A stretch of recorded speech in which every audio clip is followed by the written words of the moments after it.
सबको जय मसीह की परमेश्वर के नाम की महिमा हो। आज हम देखेंगे इजरायलियों का सीने से प्रस्थान, बड़ा ही इम्पोर्टेंट अध्याय आज हम देखने वाले हैं इस छोटे से वीडियो में। आपके पास बाइबल है तो हमारे साथ निकाल लीजिए गिनती की किताब, उसका 10वां अध्याय की 11 से लेकर 32वीं आयत तक, जहां आज हम देखने वाले हैं इजरायलियों का सीने से प्रस्थान, सीने पर्वत से प्रस्थान। और इस वीडियो को इससे पहले कि हम पढ़ना शुरू करें, आपको बताते चले कि यदि आपने इस वीडियो को पूरा देख लिया तो यकीनन परमेश्वर आज आपके जीवन में एक बड़ा मिरेकल, बड़ा चमत्कार करने वाला है। इस वीडियो को, परमेश्वर के वचनों को हल्के में मत लेना। परमेश्वर के वचन आप जब पढ़ते हो तो आपके समझ में आए न आए, वो अपना कार्य करते हैं, वो अपना काम करते हैं।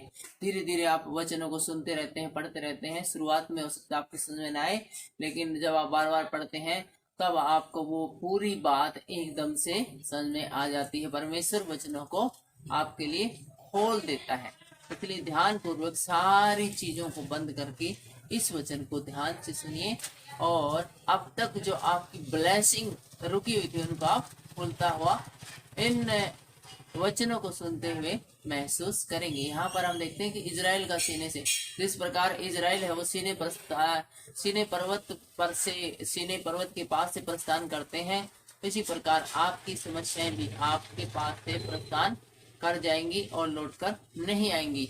11वीं आयत से शुरू करते हैं। हम पढ़ रहे हैं गिनती किताब, उसका 10वां अध्याय की 11वीं आयत से 11वीं आयत में इस प्रकार से लिखा है, दूसरे वर्ष के दूसरे महीने के 20वें दिन को बादल साक्षी के निवास पर से उठ गया। कौन सी तारीख, कौन सा महीना क्या है, ध्यान से सुनिए। दूसरे वर्ष के दूसरे महीने के 20वें दिन को बादल साक्षी के निवास स्थान से उठ गया। जब वह बादल साक्षी के निवास स्थान से उठ जाए, इसका मतलब क्या होता है कि अब इजरायलियों को प्रस्थान करना है।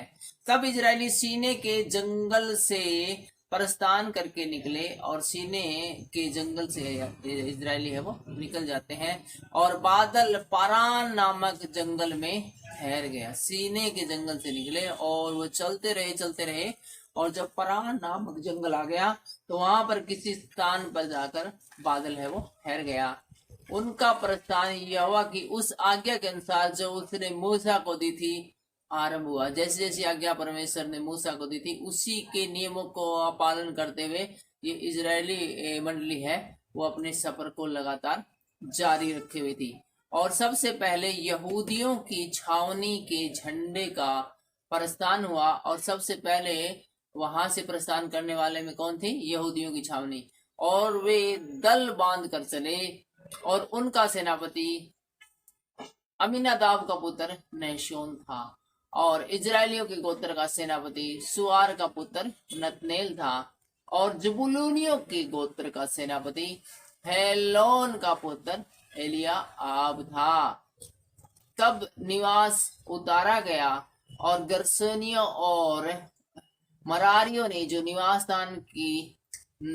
स्थान को उठाते थे प्रस्थान किया। और 18वीं आयत बताती है, फिर रूबेन की छावनी के झंडे का कूच हुआ, और ये भी दलदल करके चले, और उनका सेनापति सदेऊर का पुत्र एलिसूर था, और सिमोनियों के गोत्र का सेनापति सूरी सदे का पुत्र सलूमियल था, और गादियों के गोत्र का सेनापति दुएल का पुत्र एलिया साफ था।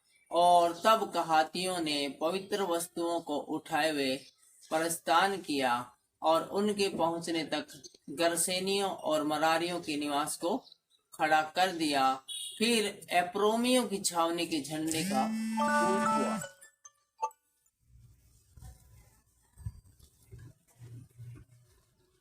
इस तरह हम आपको बताते चले कि हम गिनती की किताब उसका 10वां अध्याय की 11वीं आयत से पढ़ रहे हैं, और 23वें आयत में इस प्रकार से लिखा है, और मनसियों के गोत्र का सेनापति पदासूर का पुत्र गमलिएल था, और बिन्यामीन के गोत्र का सेनापति गिदोनी का पुत्र अबीदान था। फिर दानियों की छावनी जो सब छावनियों के पीछे थी उनके झंडे का प्रस्थान हुआ और वे भी दल बांधकर चले। और उनका सेनापति अमीशदै का पुत्र अखियाजर था, और या आसेरियों के गोत्र का सेनापति आकरोन का पुत्र पजीएल था, और नप्तालियों के गोत्र का सेनापति एलान का पुत्र अहीरा था। और इजरायली इसी प्रकार अपने अपने दलों के अनुसार प्रस्थान करते और आगे बढ़ते रहे थे।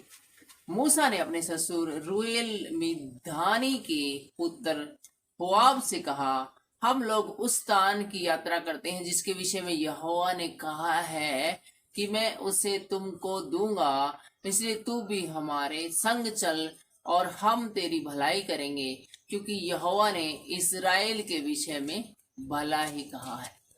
तीसरी आयत में लिखा है, होबाब ने मूसा को उत्तर दिया, मैं नहीं जाऊंगा, मैं अपने देश और कुटुंबियों में लौट जाऊंगा।